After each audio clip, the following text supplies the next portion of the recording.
East বেঙ্গলে এখন নতুন সেন্সেশনের নাম আজাদ সাইদ। কারণটা খুবই সহজ। ডাউন টাউন সিটির সঙ্গে যে ম্যাচ ছিল ইস্ট বেঙ্গল ক্লাবের, সেই ম্যাচে একটা অসাধারণ স্কিল তার পা দিয়ে দেখা যায়। কয়েকজন ফুটবলারকে সে অবলীলায় কাটিয়ে চলে যাচ্ছে। কেরালার এই ছেলেটি এখন ইস্ট বেঙ্গল জনতার সেই আজাদ ফাইমকে কলকাতায় নিয়ে এসেছেন কে, কিভাবে তার কলকাতায় আসা হলো। এবছর কিন্তু আজাদের প্রথম হয়।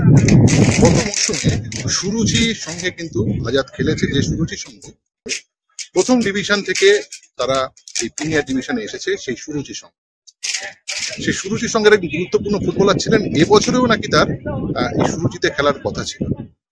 আজাদকে কিনা টিকে জেসিন নেইমার বলে ডাকে দলের মধ্যে, সেই আজাদকে বাংলায় নিয়ে আসার মূল কারিগর আর কেউ নয়, রঞ্জন ভট্টাচার্য। হ্যাঁ, নামটা চেনা লাগছে তাই না? যে রঞ্জন ভট্টাচার্য বাংলার ফুটবলারদেরকে ইদানিং সময় যার ছোঁয়া ছাড়া নাকি বাংলার ফুটবলার আসেনি, সেই রঞ্জন ভট্টাচার্যের হাতের ছোঁয়ায় সুদূর কেরালা থেকে এসেছেন এই আজাদ। আসলে বলতে হয় যে চোখ থাকলে কিন্তু গোটা ভারতবর্ষ থেকে সঠিক ফুটবলারদের তুলে আনা যায়। আমরা কথা বলেছিলাম রঞ্জন ভট্টাচার্যের সঙ্গে এই বিষয়ে। চলুন শুনে নেব কি বলবেন তিনি, কিভাবে তিনি আজাদকে কালেক্ট করলেন এবং শেষ পর্যন্ত ইস্ট বেঙ্গলে এলেন। ইস্ট বেঙ্গলের নয়নের মণি আজাদ সাকিব।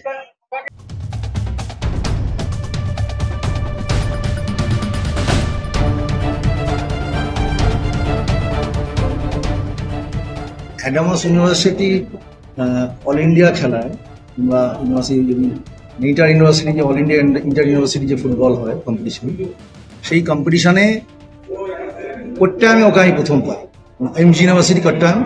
তো ওখানে ও কি বলে এমজি ইউনিভার্সিটি হয়ে খেলছিল এক লট। ওখান থেকে লাস্ট ইয়ার আমি 7 জনকে নিয়ে এসেছিলাম কেরালার, 7টা ছেলেকে ওই ইউনিভার্সিটি এমজি ইউনিভার্সিটি। তার মধ্যে 4 জন ছিল হচ্ছে ইয়েতে সাধারণ সমিতিতে, আর 3 জন ছিল সুরুচির সঙ্গে। তো সুরুচির সঙ্গে আজাদকে নিয়ে এসেছিলাম, আরো 2 জন ছিল অভিজিৎ এস আর একটা সালানাস বলে একজনকে ছিল। তো সালানাসও খুব ভালো। তো যাই হোক, তো আজাদ আউটস্ট্যান্ডিং কোয়ালিটির প্লেয়ার। আমি সেই সময়ই স্বরূপদাকে আমি বলেছিলাম যে এসে আইএসএল মেটেরিয়াল আমাদের এখানে এসেছে। আমি ইউনিভার্সিটি যখনই দেখেছি ওকে আমার এগেনস্টে খেলছে, অ্যাডামাসের এগেনস্টে খেলছে, তখনই ওদের কোচ হ্যারি বেনির সাথে আমি তখন কথা বলি। বলে আমি যেখানেই যাই, এটা আমার একটা স্বভাব চরিত্র, মানে আমার বৈশিষ্ট্য বলতে পারো। ভালো মন্দ যেটাই দেখি আমি একটু ডায়েরিতে নোট ডাউন করে নিই যে কোথায় খেলছে। সেটা ভারতবর্ষের গ্রামে হতে পারে, সেটা ভারতবর্ষের অন্য প্রভিন্সে হতে পারে, ভারতবর্ষের অন্য রাজ্যে হতে পারে। তো সেটা আমি করে থাকি। সে আমি যদি পুরুলিয়ায় গেছি, বাঁকুড়ায় গেছি, যেমন আমাদের নিজেদের স্টেটেও করি, বাইরেও যখন আমি কোনো সময় যাই ফুটবল বা যে কোনো কাজে, যদি ফুটবল মাঠের আশপাশে দেখেছি, তো এটা আমার একটা বলতে পারো যেটা অভ্যাসে পরিণত হয়ে গেছে। তো সেখানে আমার যেখানে ফুটবল মাঠে পেয়েছি, তো সেখানে আমি তখন আজাদ, সালানা এরকম 7খানা ছেলেকে আমি স্কাউট করি।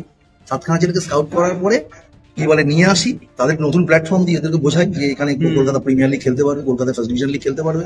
তো সেখানে কি বলে সাধারণ সমিতিতে 4 জনকে দিয়েছিলাম, আমি 2 টিমেরই দায়িত্বে ছিলাম, আর 3 জনকে দিয়েছিলাম কি বলে সুরুচির সঙ্গে, এবং 10খানা ম্যাচ খেলেছিল। এর বছর সুরুচির সঙ্গে 10খানা ম্যাচ খেলেছিল।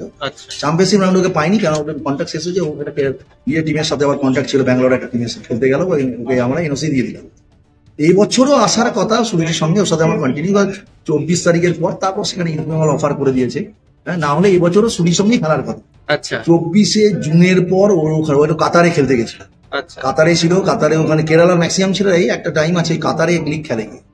তো কাতারে গিয়ে ওরা খেলে 24 তারিখ আমাকে বলেছিল যে ওরা 23 তারিখ না ফিরছে, 24 তারিখ ক্যালকাটায় আসবে, সুযোগে খেলবে, এই কথা ছিল।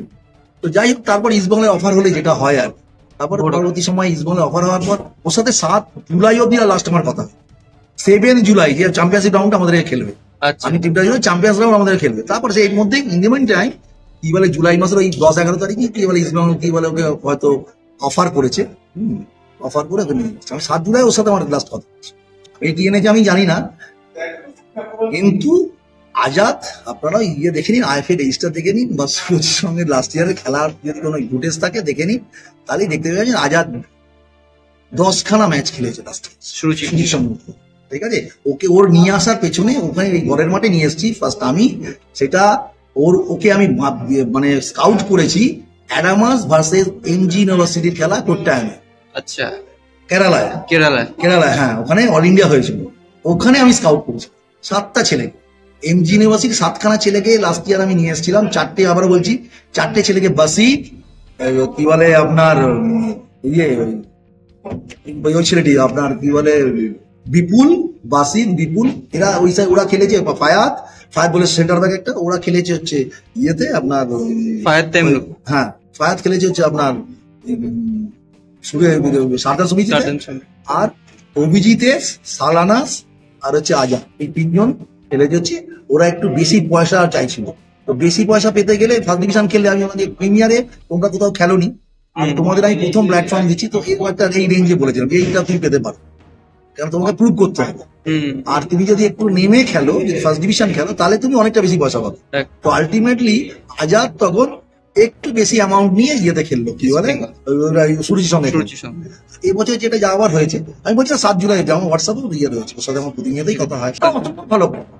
আমি বলছি ওকে, আমি আগের বারও স্বরূপদা জানি, স্বরূপ বিশ্বাসকে বলতাম আমি, এবারও স্বরূপদা বলছি যে ও যদি আমার এসে যায় কাপে লাগবে, তোমার টিম দেখবে একটা অন্য একটা জায়গায় চলে, ও অসম্ভব মানে অ্যাটাকিং মিডফিল্ডার হিসাবে আজাদ।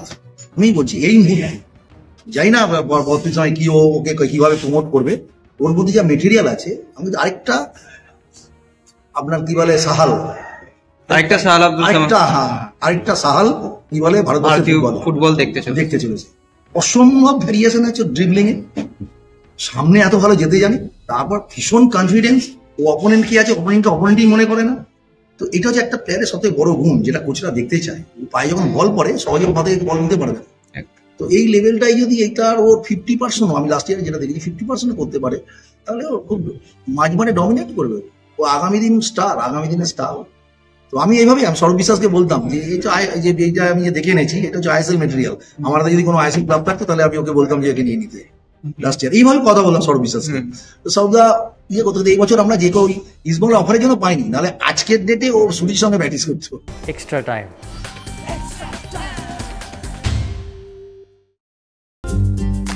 লেটেস্ট নিউজ আর এক্সক্লুসিভ ভিডিওর সঙ্গে আপডেট থাকতে এখনই সাবস্ক্রাইব করুন আমাদের ইউটিউব চ্যানেল। বেল আইকনে ক্লিক করতে ভুলবেন না যেন।